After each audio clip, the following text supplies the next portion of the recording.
Hello everyone, Barry Anderson from Trade Ideas with today's edition of What Makes This Trade Great. Come on chart, just give me a moment as I'm trying to get my chart. There we are.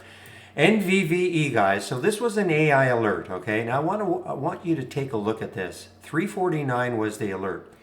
Look what it did. There was the alert price. It did get up to, I can't see what the price is, got up to 376, not bad, but just sort of churned around this area for the longest time.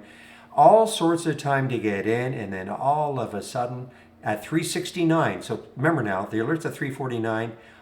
Then all of a sudden at 11:45, and this alert happened originally at 9:47 Eastern time. So almost 2 hours later, boom. Now you see a gap here. That's because it got halted and it moved higher, and then even after that. So it went from 349 to 641. But my point is, you had all sorts of time to take a look at this and make up your mind if you wanted to take a piece. And if you had, you would have had a tremendous run on your hands.